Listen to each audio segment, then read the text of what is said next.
Her son stood at the grill she bought, bragging she was just a tenant with old habits.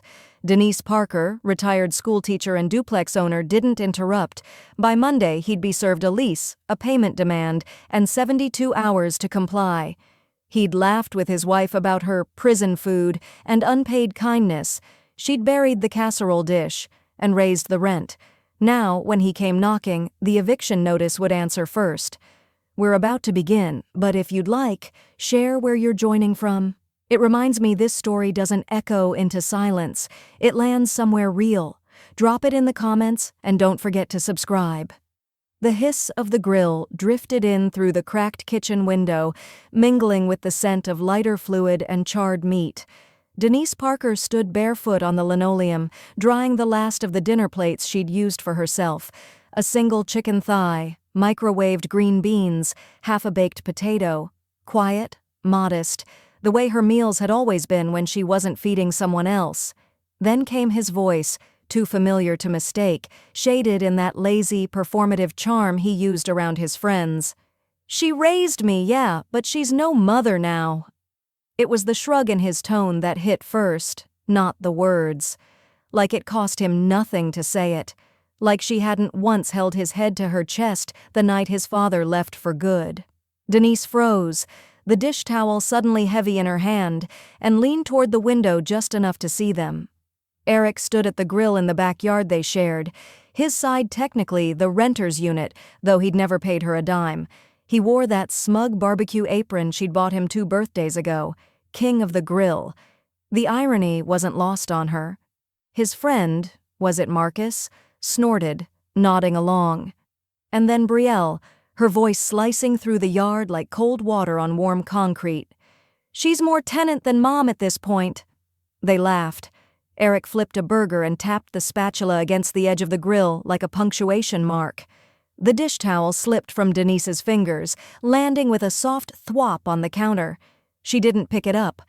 Out back, someone popped open a can. Music started, some pop song she didn't recognize. She could smell the meat now, seasoned too heavily, burning at the edges, the cheap kind of smell that tricks the nose before disappointing the tongue. She had loaned them money for that grill. $340 from the envelope in her dresser drawer, no questions asked. They had forgotten to pay her back, just like the loan for their car insurance 2 winters ago.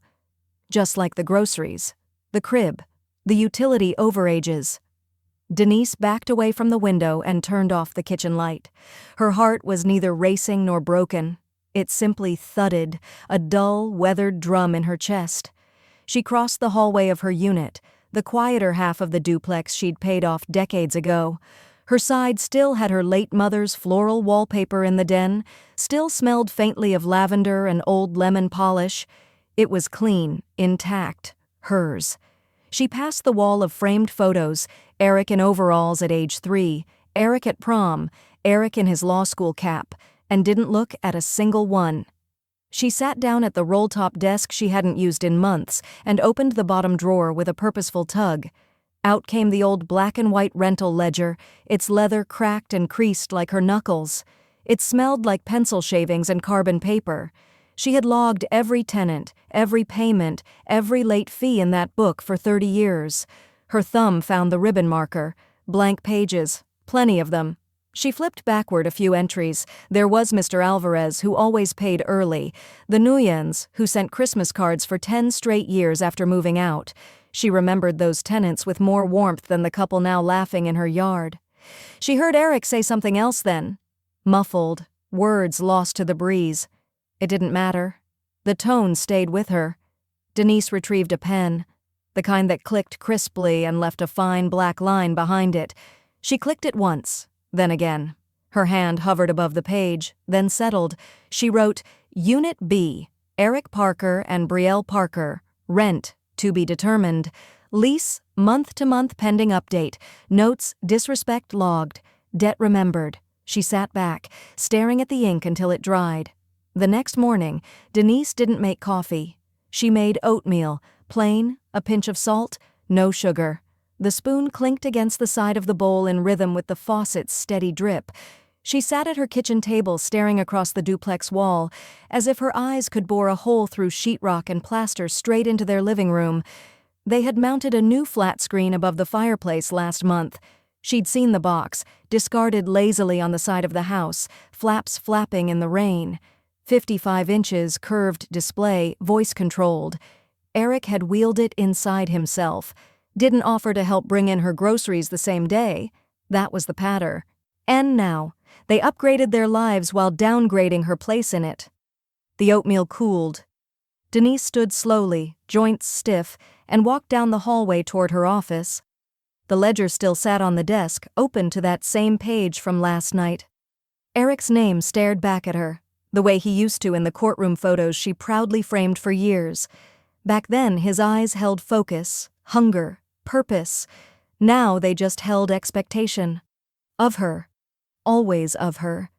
Her fingers grazed a manila folder tucked beside the desk lamp. Eric. Tuition and loans. Receipts, wire transfers, payment stubs. She'd worked double hours that year when the boiler went out at the school. She remembered coming home in damp socks, then staying up late to review his law school essays. He never noticed the envelopes piling up on her counter, past due bills she reshuffled to make room for his dreams. All forgiven, until it wasn't. She moved to the living room window and looked out at the new patio set, steel-framed chairs with cushions the color of cranberry juice. Brielle had made a scene about needing a proper adult hosting space. Funny how that didn't include paying adult rent. Denise turned from the window and walked back to the kitchen. She opened the drawer beside the fridge and pulled out an old, magnet-clipped stack of utility bills, most with her name in bold at the top. Internet, garbage, gas, water, all shared, all paid without thanks. She flipped to the latest internet bill, $147.89. Eric streamed movies. Brielle ran a side business online selling used designer shoes. Denise read library books and used the internet only to pay their bills. They were living like guests in a hotel she cleaned, funded, and kept quiet. And yet, Brielle had once slid her plate back at the table and said, "No offense, Denise, but this lasagna tastes like prison food." No apology, just a chuckle, as if humor softened contempt. Denise hadn't made lasagna since. The rage didn't come in a flood. It came like water from a hose with a slow twist at the spigot, steady, chilling, and finally, sharp. She pushed her oatmeal aside, grabbed her laptop, and opened it with purpose. Her fingers hesitated on the keys for just a moment, then typed, "Washington State Rental Laws for Property Owners." She scrolled, scanning language like month-to-month tenancy, reasonable notice, non-payment process. The words didn't scare her. They empowered her. She knew how to read between the lines. She'd been doing it her whole life as a teacher, a mother, and now, it seemed, as a landlord again. Another search. Lease template, state compliant, customizable terms. She clicked the third result, ignoring the sponsored ones.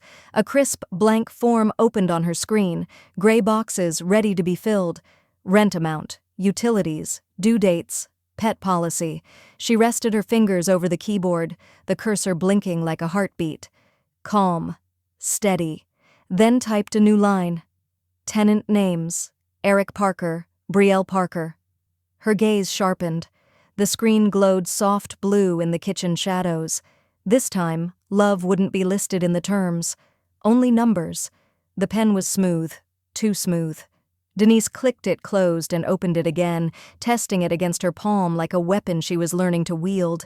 She wasn't used to this version of herself, the woman who stared at line items not as obligations, but as ammunition. The lease draft sat open on her dining table, the edges weighted down with old library books to keep the pages from curling. Columns of clean terms, dollar signs she hadn't written in years. The final page held her signature line, blank, but humming with intent. Still, this had to be airtight. She pulled her coat from the hook and tucked the lease into a manila folder, crisp and deliberate. No fanfare, no hesitation. It was time to confirm that everything she was about to do wasn't just personal, it was legal. Cam Harris's office was tucked between a shuttered bakery and a payday loan center. Nothing fancy, just his name on a peeling door sign, and a bell that jangled when she walked in. The receptionist barely looked up, just nodded toward the back.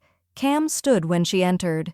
He was younger than she remembered, mid-30s maybe, with thinning hair and a tired suit, the kind that looked ironed even when it wasn't. "Ms. Parker," he said warmly, offering a firm handshake. "Haven't seen you in a while. Retired now, right?" "From teaching, yes," she replied. "Not from thinking." He chuckled and gestured toward the chair across from his desk. "That's why I liked you. So what brings you in?" She handed him the folder. "I need to know what I can legally enforce. I own both units of the duplex. My son and daughter-in-law have been living in the second unit, rent-free, 4 years." Cam raised an eyebrow, flipping through the document. "And now you want to charge them?" "I want to stop being insulted under my own roof," she said, her voice even. "I want them to understand that generosity isn't infinite. And yes, I want them to pay." He studied her for a moment, then opened a drawer and pulled out a copy of the county records.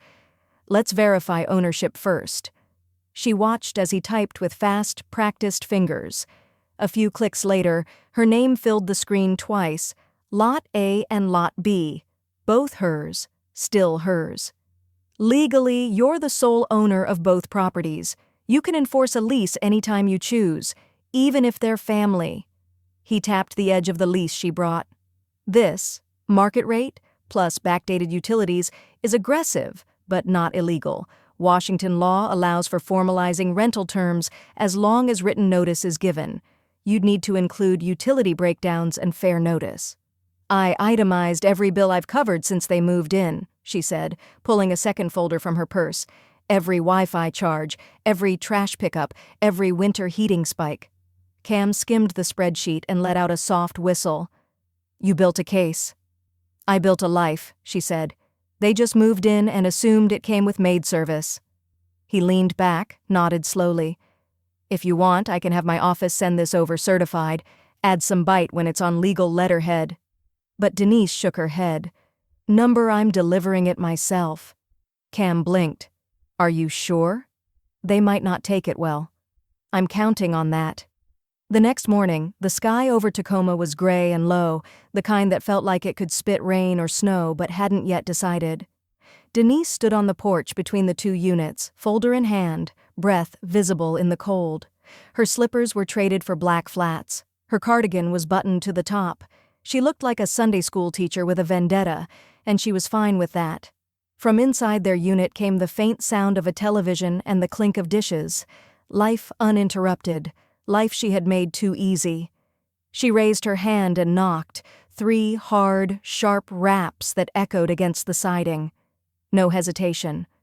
The door opened. Eric stood in gym shorts and socks, bleary-eyed, holding a coffee mug that read, "Number 1, Dad." She handed him the envelope. "This," she said clearly, "is your new reality." Eric didn't open the envelope right away. He stood in the entryway, barefoot on their patterned welcome mat. Home is where the wine is, as if it were just another bill or jury summons. Brielle leaned over his shoulder, her freshly blow-dried hair pulled into one of those high, casual buns that took effort to look effortless. The paper crinkled as he finally unfolded the lease. His eyes moved down the page. Once, twice. Then he let out a dry, humorless scoff. "This has to be a joke." Brielle snatched the paper from his hand and read in silence, lips moving as she took it in. Denise watched from the hallway just beyond the threshold, her arms crossed, her face still. "She can't do this. Can she?" "I can," Denise said, stepping forward. "And I am. That document is legal and enforceable.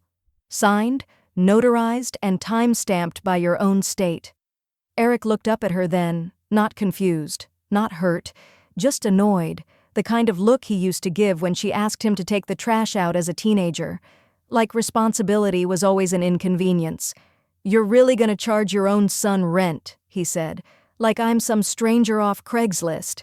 "You're not a stranger," she replied coolly. "You're family. That's what made it free for 4 years. Now you're just another adult using space that doesn't belong to you." He threw the lease on the kitchen counter, the paper sliding and curling slightly at the edge. "This is petty." "No," she said, her voice calm as tea left to steep too long. "This is long overdue." Brielle crossed her arms. "You know we've been tight since the baby. We've got bills." Denise tilted her head. "And yet I see new patio furniture, a grill I paid for, a flat-screen TV mounted like it's a showroom.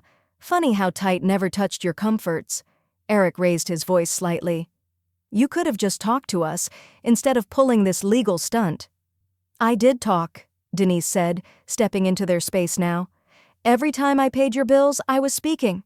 Every time I picked up Ava from daycare because you were late, I was speaking.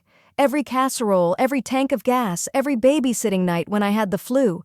Those were all conversations. You just chose not to hear them." Silence stretched.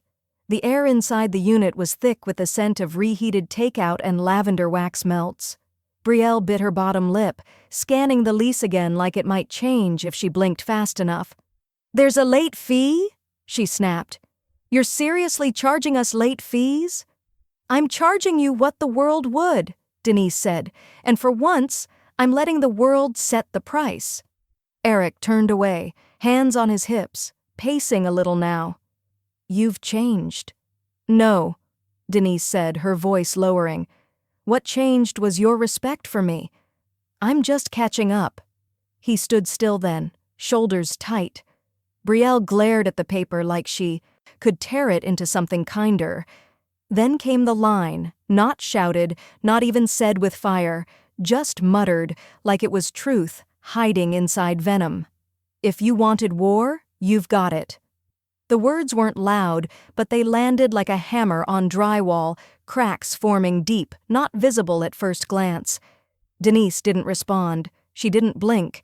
She simply stepped back across the threshold, folded her hands, and nodded once. "Then I hope you've saved for it." The silence began not with a slammed door or shouted words, but with absence, intentional, pointed, and loud in its quiet. They no longer greeted her in passing. No, "Morning, Denise." No, "Do you need anything from the store?" Just shoes shuffling on their side of the duplex, muffled voices behind their wall, and the distant hum of their television bleeding into her living room like static in a wound. She no longer existed to them as a mother. That was clear. So she adjusted. Tenant names, not family, renters, not children, and with that shift came peace. Each morning Denise poured her coffee slowly, the way she liked it, strong, dark, silent. She sat at her kitchen table beside the window, flipping through the local paper, her garden visible just outside. Peony buds were pushing through the damp soil, stubborn, pretty things. She respected them more than ever.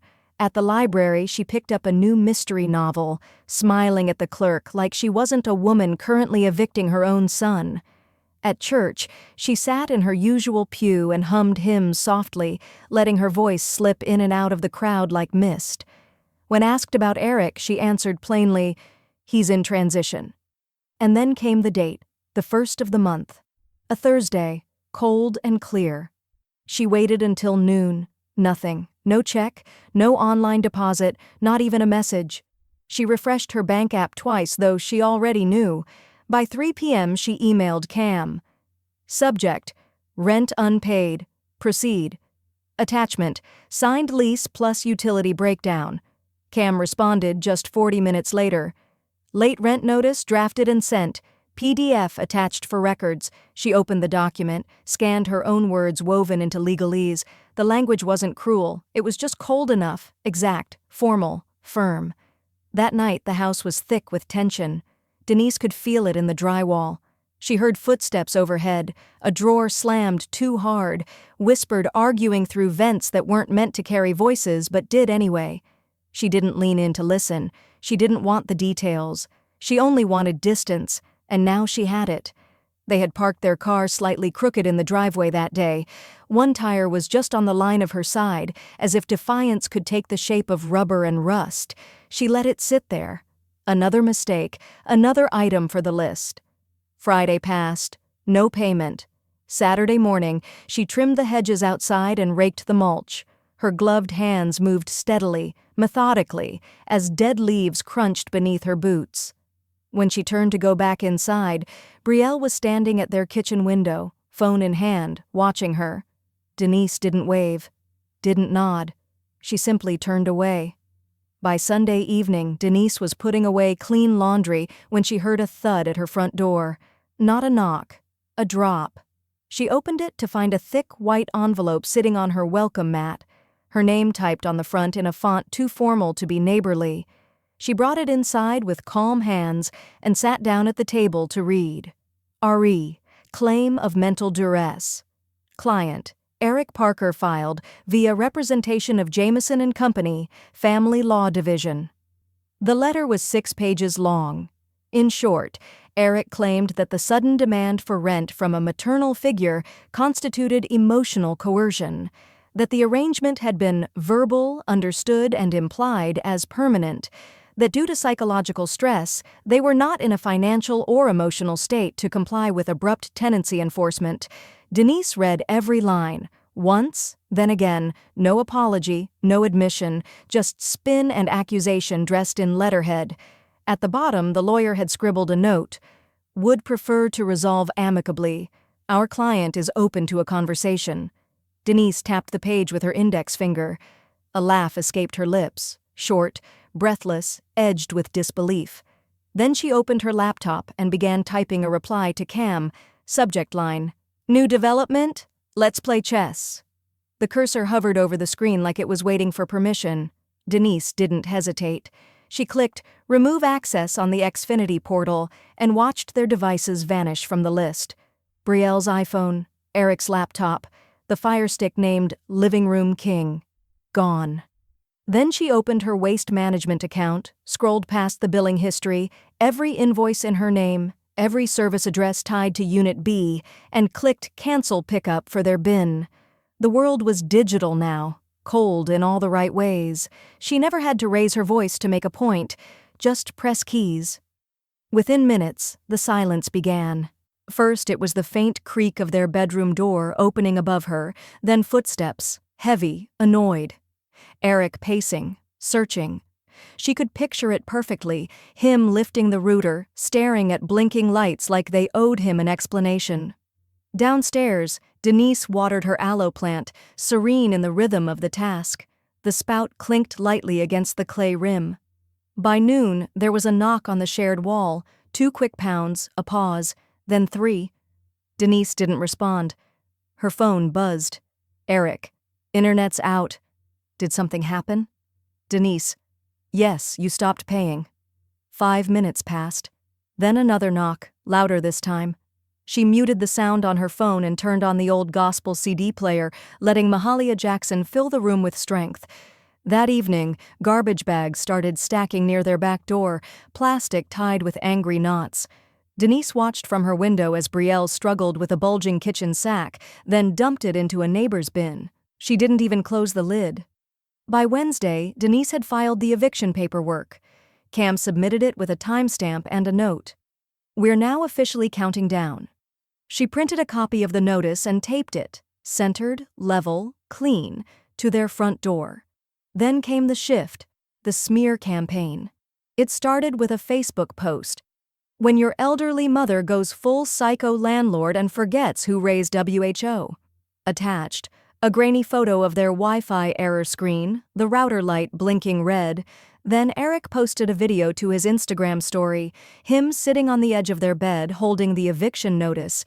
His voice was calm, theatrical. Apparently my own mother wants to throw us out in a housing crisis. If you've got a place in Tacoma, let me know. My mother's decided she's God now. The worst came in a Reddit thread on the local feed. Username, TacomaDad1986. Is it legal to evict someone who's lived somewhere for years without warning because you're losing your mind? Asking because my mom's probably senile and just kicked us out of the family home. The comments poured in. Strangers offering fake sympathy, telling him to consult a social worker. Denise didn't read past the third reply. She didn't need to. Instead, she clicked forward on the thread, attached screenshots and typed, "Subject, use this." Body. Let the judge see exactly who they think I am. She hit send. Then she brewed chamomile tea and sat by the window, watching Brielle yell into her phone on the porch. Something about the landlord from hell. Denise didn't flinch. Her hands were steady. Her patience was gone. The envelope arrived by courier at 9:43 a.m., sealed in crisp legal white with a gold notary stamp. Denise signed without a word and carried it like a scalpel across the driveway. The morning fog still clung to the lawn, veiling the brittle grass like cotton over a corpse. Cam's 72-hour notice was clear: pay in full or vacate. No metaphors, no warmth, just law. Denise knocked once, hard and certain. Eric opened the door, already irritated, jaw tight, shirt half-buttoned like he'd rolled out of bed and into frustration. "What now?" he muttered. She handed him the envelope. Final notice. 72 hours. He didn't open it, just stared at her, the skin around his eyes taut with disbelief. "You're really going through with this?" "I was never bluffing," she said, her voice flat. "You just assumed I couldn't stop mothering." He didn't slam the door. He didn't argue. He just stepped back inside and let the door fall shut with a hollow click. By noon, the tension had thickened like humidity before a storm. Denise made herself a sandwich and sat on the porch with her book, legs crossed, sunglasses on. She could hear Eric pacing behind his curtains, footsteps fast and erratic. At 1:07 p.m., he appeared, alone, at the edge of the porch stairs. His voice was low, almost steady. "We just need more time." She didn't look up. "You've had 4 years. I'm asking as your son, not a tenant." Denise turned the page. "My son wouldn't have said what you said. My tenant didn't pay rent. I'm fresh out of favors for both." He exhaled sharply, hands on his hips, jaw clenched. "There's a kid in this, you know," he said. "Ava's going to be dragged through this mess." Denise finally looked at him over her glasses. "Then be her father. Clean up the mess." Eric didn't reply. He just turned and went back inside. Less stomping this time. Just retreat. An hour later, Brielle tried a different approach. She showed up at Denise's door in a turtleneck and forced mascara, holding a mug like it might smooth her edges. "I brought chamomile," she said, her tone almost sugary. "Your favorite, right?" Denise took one look at the steam and said, "I already brewed mine." She didn't open the door wider. "Look," Brielle sighed, "I know things got tense. I said things I didn't mean, but this—" She gestured toward the notice in her other hand, now opened, creased. "This is cruel." "No," Denise said, still, standing in the doorway.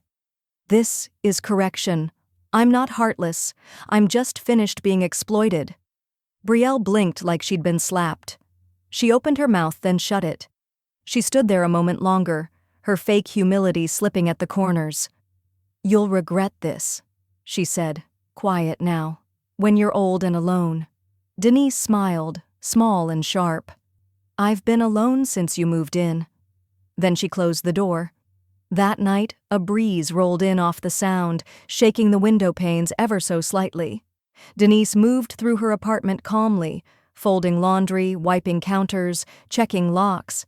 She didn't listen for them, but she heard it anyway. Tape being ripped from a roll, boxes shuffling, a drawer emptied too fast. She opened her blinds just an inch. Eric stood at the back of a rented U-Haul, arms crossed, watching Brielle seal a box labeled kitchen stuff. He wasn't shouting anymore. He wasn't pacing. He was quiet. Methodical. The kind of quiet Denise had waited 4 years to see. From behind her living room curtain, Denise watched the scene unfold with the slow ache of inevitability. The air outside had turned thick and gray, heavy with Tacoma's late spring drizzle, not quite rain, but enough to smear dust into streaks on car doors. Eric sat on the curb, elbows on his knees, hands folded over his face like prayer gone wrong. The box beside him, labeled bathroom, keep in Sharpie, was already damp. His breath came in stuttered clouds, barely visible but there.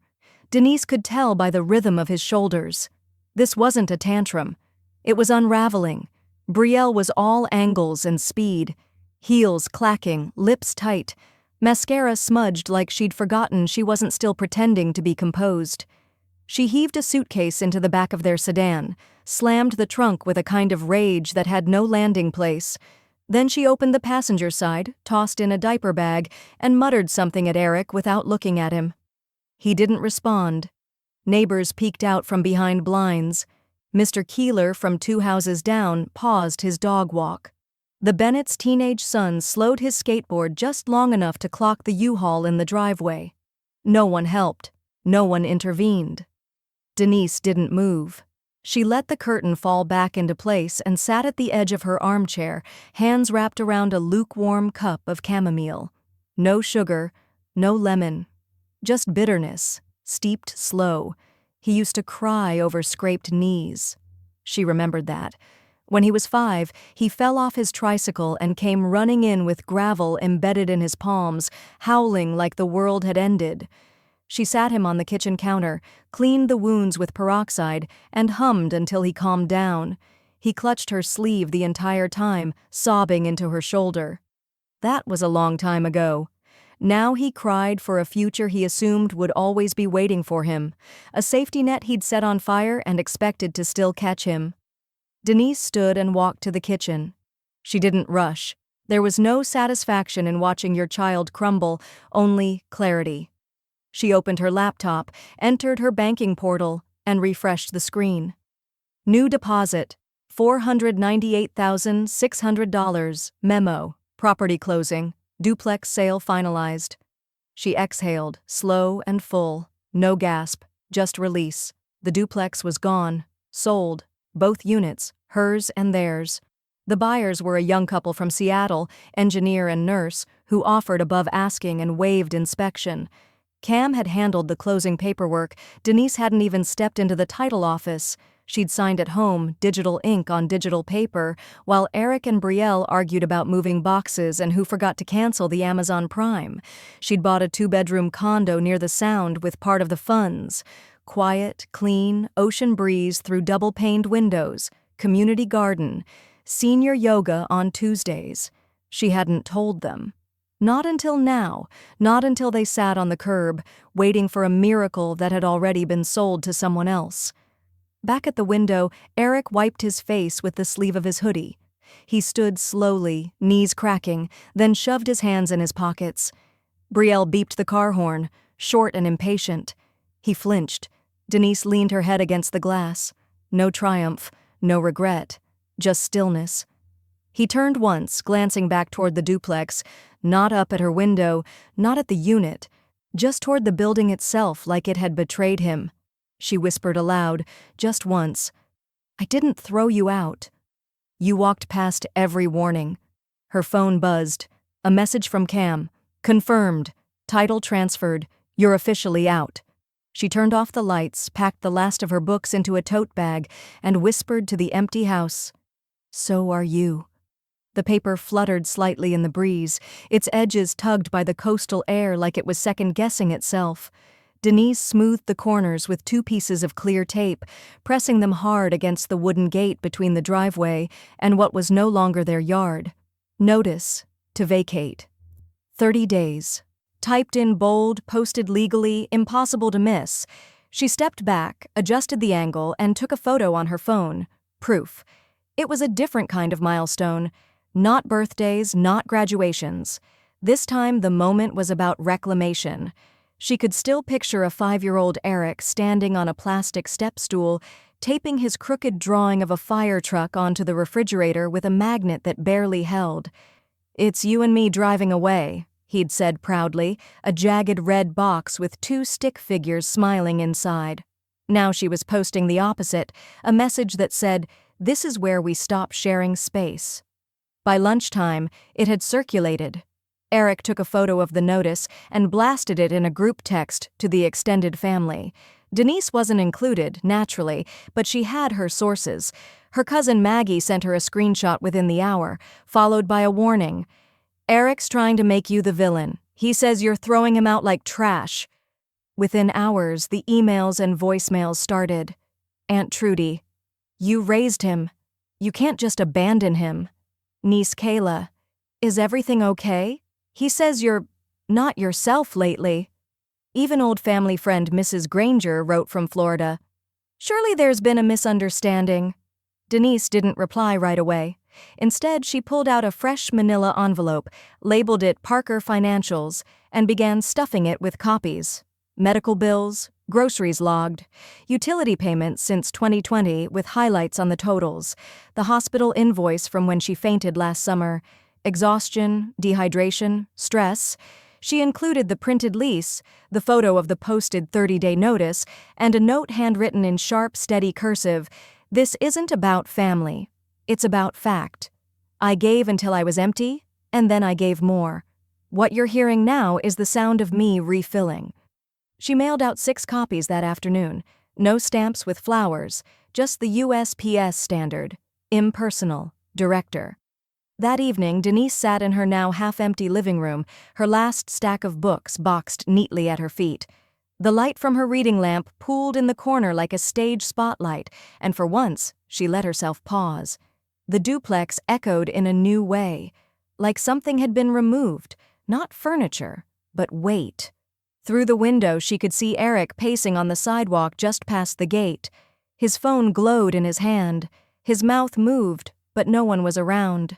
Practicing, rehearsing, like he thought he could soften her with the right monologue. Denise sipped her tea. Cold now, but she didn't warm it. The text came at 8:03 p.m. Eric. I was angry. I didn't mean it. It wasn't clear what it was. Calling her senile? Saying she was no mother? Filing a legal motion to stall eviction? Expecting her to foot his adulthood? The text sat there, blue bubble glowing like a lighthouse you could ignore if you just kept steering. She didn't reply. Instead, she took a photo of the paper notice again. Then she opened her camera roll and scrolled through her saved pictures, one of her garden, her new condo view, and Ava in the pumpkin patch last fall, smiling wide with a single front tooth. She saved Eric's message in a folder marked Legal Communications, Personal, and locked her phone. By 8 a.m., she was already posting in local Facebook housing groups under her personal account, profile picture cropped tight, the caption softened with emojis. ISO 2 BD rental in North Tacoma, ASAP. Young family displaced due to unforeseen circumstances. We're clean, responsible, and just need a break. Denise read the post on her own account, where she'd long ago muted Brielle, but not blocked her. The photo attached was of Ava, barefoot in a sunflower field, the filter just bright enough to hint at innocence. The comments trickled in with sympathy. So sorry. Landlords these days? Check with Hope Housing. Nowhere in the post was her name. Nowhere was the word duplex, but the omission was the loudest part. Later that afternoon, Denise's phone buzzed with a name she hadn't seen in months, Lois Weller, from the church choir. Her number had been deleted after a potluck years back when she called Denise's homemade cornbread dry but blessed. Denise, honey, Lois said without even a hello. I don't want to meddle, but I heard some concerning things through the prayer chain. Denise sat at her breakfast nook, cool tea in her hand, gaze fixed on the bare magnolia tree outside. They're saying Eric's out on the street? That you kicked out your own grandbaby? Denise didn't blink. Ask him what he said. A pause. I'm sure he was just upset. Young people don't think before they speak. No, Denise said calmly. He thought. He just thought I'd never hold him accountable. She hung up without anger. Just precision. The next caller didn't even get that far. By Thursday, Denise had packed nearly everything. Her apartment smelled like cardboard, lemon pledge, and a freedom she hadn't tasted in years. That afternoon, the sun came out, unexpected, warm against the cool air.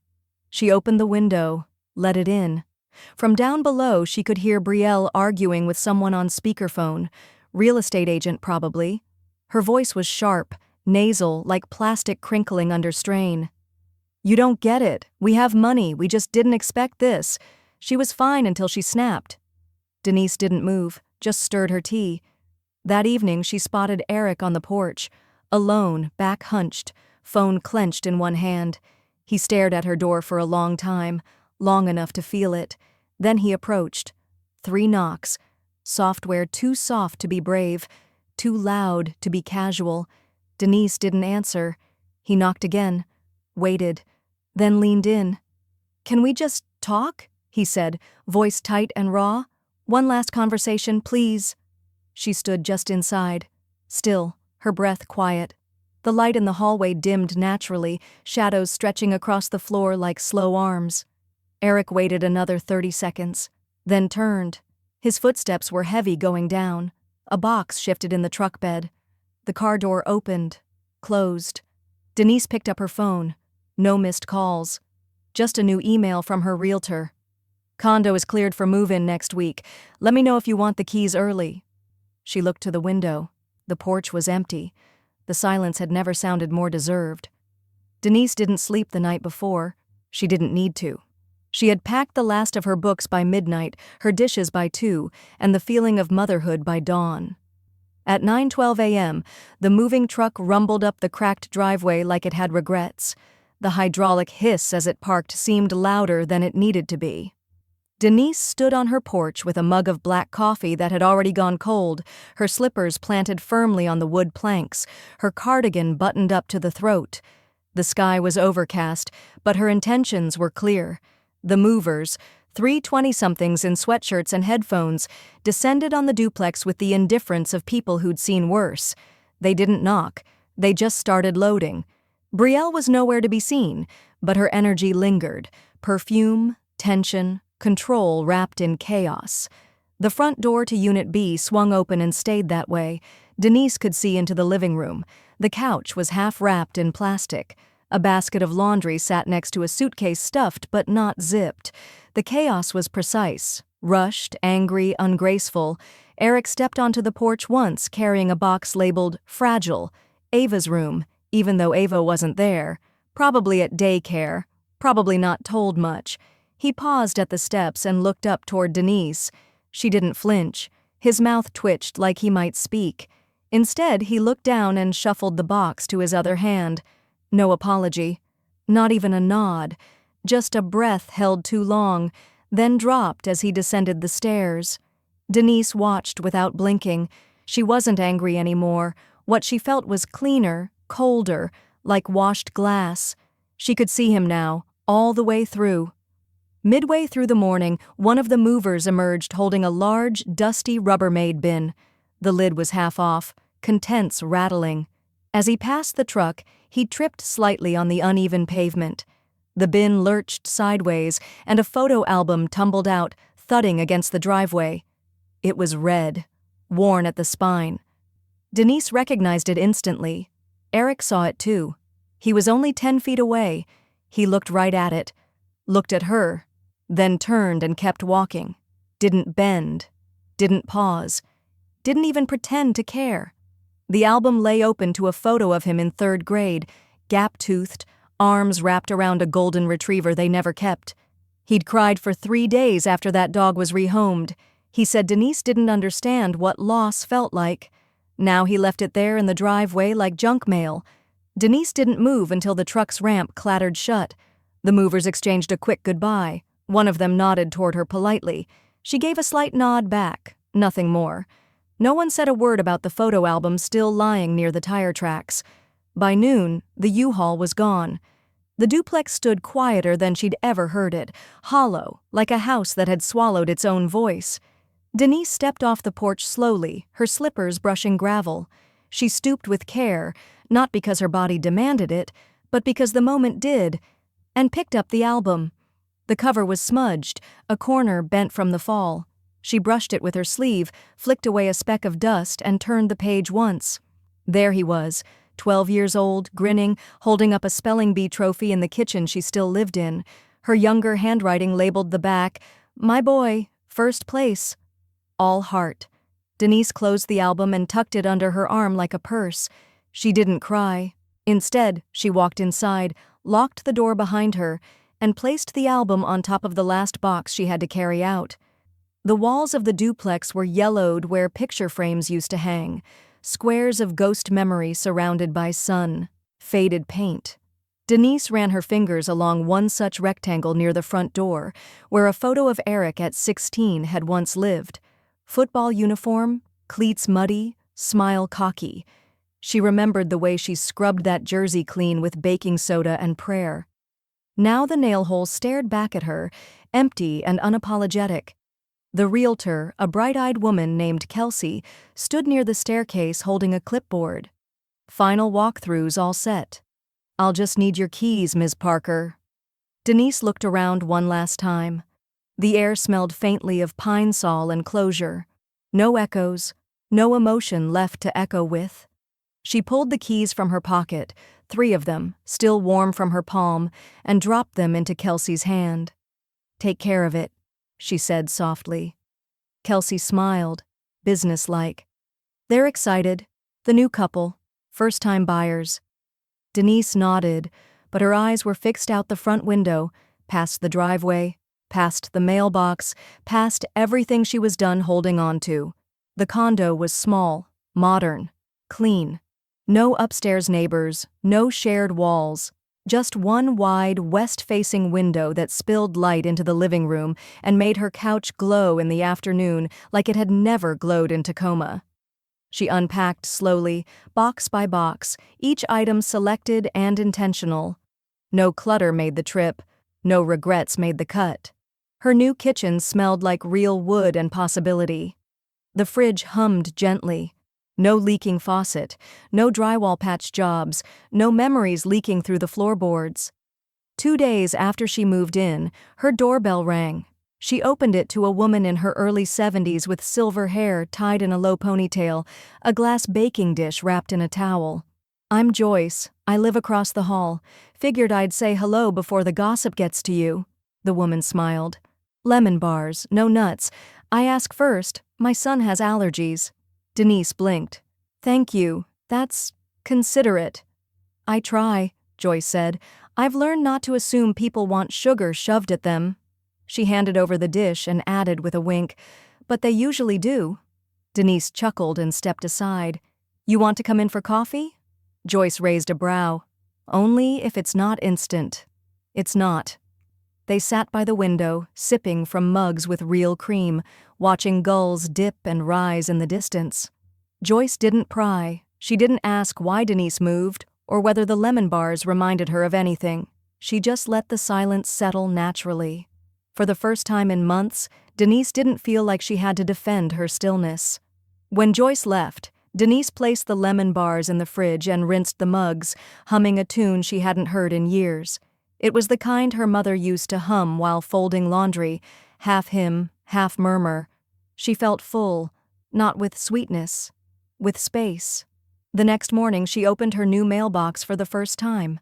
Just bills, one coupon for a local diner, and a plain white envelope with no return address.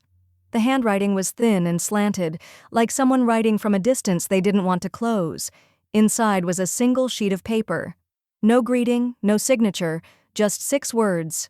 "You ruined our family. Hope it was worth it." The words were centered, clean, cold. Denise read them twice, then folded the paper back into the envelope. She placed it on the counter, then picked up her phone and took a photo of it. The microphone whined slightly as Denise adjusted it, the sound sharp against the polished wooden walls of the community center. She stood in front of 50 folding chairs, most filled by women in soft sweaters, quiet eyes, and the worn strength that only came from living longer than people expected you to. She smoothed the front of her navy blouse, fingers trembling only slightly. The podium smelled faintly of hand sanitizer and lemon oil. The room held a hush, not tense, just waiting. "I was asked to speak today about boundaries," she began, voice steady, "but I'd like to speak about silence first." A few women shifted in their seats. One leaned forward. "For a long time, I believed that silence was proof of love, that biting my tongue, suppressing my needs, and swallowing disrespect made me a good mother, a good woman, a good person." She paused, let the breath settle. "I was wrong." The quiet thickened. "I raised a son, and when he grew up, he stopped seeing me as a person with limits. I became service, a safety net, an extension of his comfort. Denise's fingers curled lightly around the podium's edge. When I stopped offering comfort without consequence, he didn't call me strong. He called me selfish, cold. He tried to rally others to shame me back into submission, to remind me I was his mother, as though that erased the rest of who I am. A hum of agreement flickered through the crowd. One woman dabbed at her eye. I've heard it all, that I'm bitter, that I'm unwell, that I'll die alone, that I'll regret not being nicer. Denise looked slowly across the room. Let me tell you something clearly. Regret doesn't live where boundaries are honored. It lives where they're ignored. The back row stilled. I didn't stop being a mother. I stopped being his unpaid lifeline. I stopped being exploited under the name of love. A tissue rustled. Someone whispered, "My God." Denise leaned slightly closer to the mic. This culture tells women that aging means shrinking, making room, disappearing with grace. But I've found more peace in the last 3 months of being disliked than in 30 years of being agreeable. That earned a soft, knowing laugh, one of those shared, low murmurs that ripple when someone has finally said the thing. She didn't raise her voice. She didn't need to. I'm here to say you're allowed to change the terms. You're allowed to say enough, even after years of saying yes, and you are still kind, still worthy, still whole. Applause began slowly. 2 hands, then 5, then the room filled with a gentle wave of clapping. Not thunderous, just warm, earnest, true. Denise took a sip of water, then stepped away from the mic. A woman in a lavender shawl stood to hug her. Another reached for her hand. She wasn't prepared for the woman waiting near the exit, hands twisting a tissue into strands. Late 20s, maybe. Hair pulled into a too-tight ponytail, eyes red like she'd been holding something in all day. Denise approached, unsure whether to offer space or comfort. The young woman stepped closer and whispered, voice low and trembling, "You said what I couldn't." Denise didn't reply. She simply touched the woman's elbow and held her gaze, not as a mother, not as a mentor, but as a woman who had lived through being unseen. They stood like that for a beat longer than polite. Then the girl turned and slipped out into the cold afternoon. The pen moved slowly, but the line it left behind was exact. Deliberate. A full signature, Denise M. Parker. Beneath it, the notary's stamp pressed with a mechanical clunk, sealing her name in a circle of irrevocable ink. She had rewritten her will twice that week, once in her head, once in her lawyer's office. This final version, fresh, binding, and free of sentiment, was the only one that counted. Cam looked up from the document across the table. "You're absolutely sure about the clause?" Denise didn't blink. "I'm sure about all of it." Cam tapped a page near the back. "This part will raise eyebrows. Clause 6A, the conditional heir. To my son, Eric Parker, I leave the sum of $2,500. This is a one-time disbursement, payable only upon his written agreement not to challenge the validity of this will in any court or legal setting. If he contests it," Cam continued, "he gets nothing. If he signs and stays quiet, he walks away with $2,000 and change." Denise nodded. $2,000 more than I owed him. The rest of her estate, roughly $350,000, the result of the duplex sale, lifetime savings, and a modest pension, was divided among 5 nonprofit organizations, a women's legal defense fund, a scholarship program for single mothers over 40, a community garden collective, no plaques, no fanfare, just function, and legacy with a spine. Cam flipped through the remaining pages, whistled low. "You're cutting a clean line." "No," she said. "I'm leaving a clear map. It just doesn't lead where he thought it would." That night, Denise returned to her condo and poured herself a glass of red wine, not for celebration, not for comfort, just punctuation. The sunset outside her window bled gold and apricot over the sound, and the silence in her living room felt like freshly laid snow, unspoiled, undisturbed. She placed a copy of the signed will in an envelope, addressed it to Cam's office, and scribbled a note on yellow legal paper. "Let him earn breath the way I did." Then she paused, reread the words, and underlined earn. In her bedroom, she opened the top drawer of her nightstand and pulled out the original family trust papers, ones she'd kept for decades, tucked beside old report cards and macaroni art projects sealed in plastic. Eric's name had once been circled in blue ink, marked with stars, back when her hopes for him still outweighed her evidence. She ran her finger over it now, then closed the folder gently, setting it beside the updated will like a gravestone next to a rebirth. She didn't cry. Grief had already had its season. The next morning, she stood in line at the post office, clutching the manila envelope under one arm. The air inside smelled like copier toner and institutional coffee. A child behind her whined about a lollipop. His mother hushed him with exhausted eyes. When it was her turn, the clerk smiled politely. "Certified or overnight?" "Certified," she replied. "Let's make it official." She watched the barcode sticker attach with finality. Denise opened the window of her condo just before sunrise, letting in the crisp, salt breeze that drifted in from the sound. The air was clean, untouched by smoke alarms, muffled shouting, or the guilt that had once filled every corner of the duplex.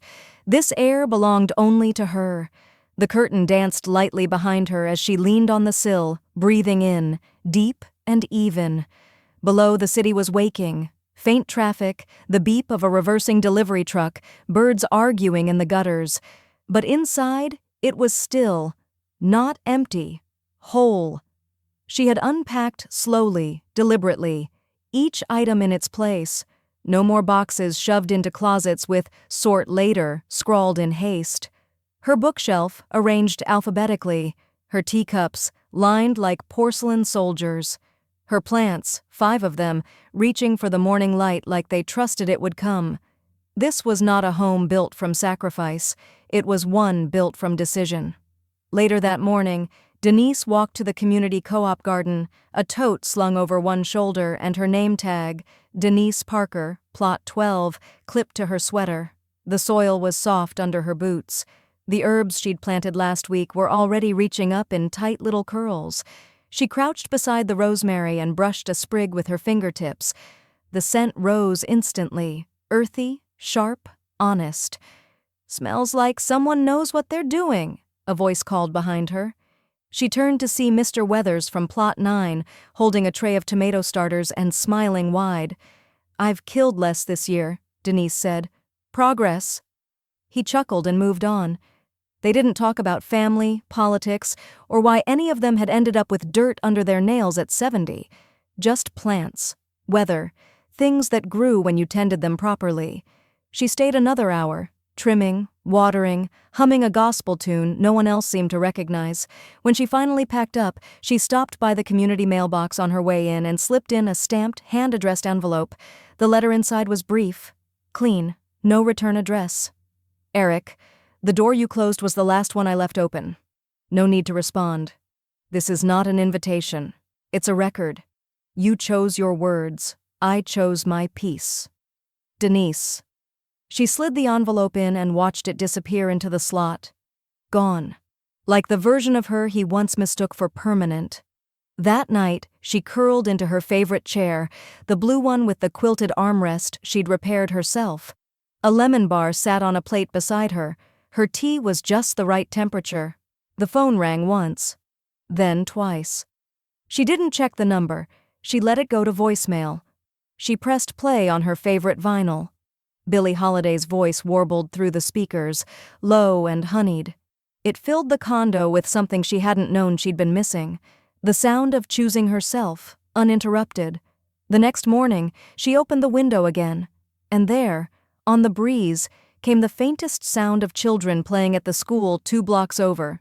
Shouts, laughter, a whistle blown, someone calling out a name, probably not Ava's, but the syllables echoed all the same. She closed her eyes. For years, Denise had defined her life by what she gave. Meals, rent, love, patience, given without receipt. Now she measured it differently, not by how much she could hold, but by what she'd let go. She hadn't just survived him. She'd rewritten the rules of motherhood without asking for permission. The mailbox would remain empty of his replies. She knew that. He wouldn't write back. If he did, it wouldn't be with truth, it would be with want. But the letter wasn't for him, it was for her.